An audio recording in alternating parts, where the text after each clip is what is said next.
clear that if they go into Rafah, they haven't gone into Rafah yet. If they go into Rafah, I'm not supplying the weapons that have been used historically to deal with Rafah, to deal with the cities, to deal with that problem.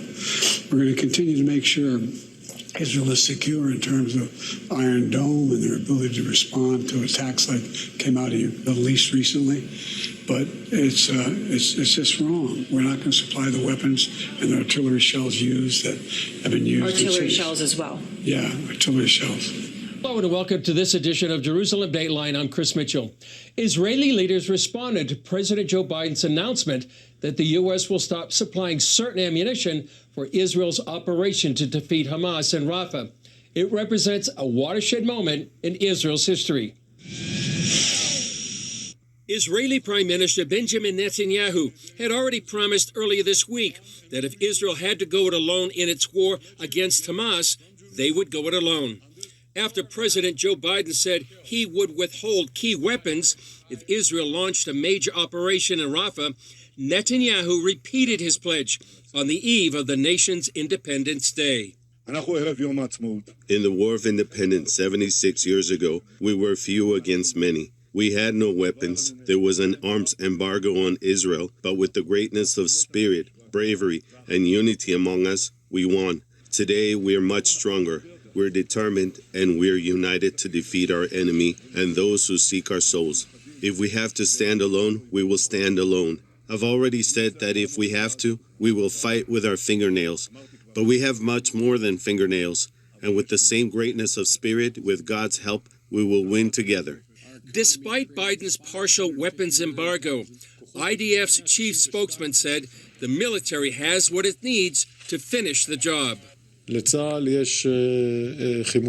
Army has munitions for the missions it has planned, and for the missions in Rafah too. We have what we need.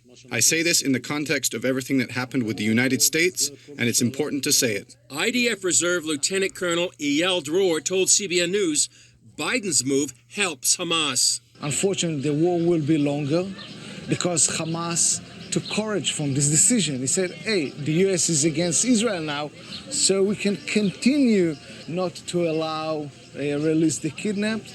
It means that more people will probably be hit because Israel will have to do more force in order to make Hamas agree these agreements. Dror says the Middle East is watching.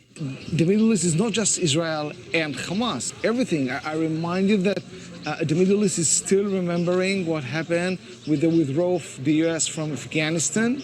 It was just 2 years ago.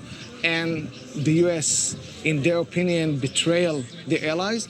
Now it's the same. It's the same message. Biden also facing criticism in Washington from both Democrats and Republicans, with some conservatives telling the administration it is aiding Hamas. Hamas's leaders and its last 4 battalions are holed up in Rafah. So Israel has to defeat Hamas in Rafah to win. Hamas wins if it survives in Rafah. And Joe Biden has threatened to withhold weapons from Israel for fighting in Rafah. Therefore, Joe Biden objectively favors a Hamas victory over Israel. Israel is also looking ahead to what could be the next war against Hezbollah, as Defense Minister Yoav Gallant reinforced to the troops Israel's goals of destroying the terrorist group, telling troops this could be a hot summer. But for now, the focus is finishing off Hamas and Rafah, as Israeli forces are taking out terrorists and keeping up their offensive in Gaza.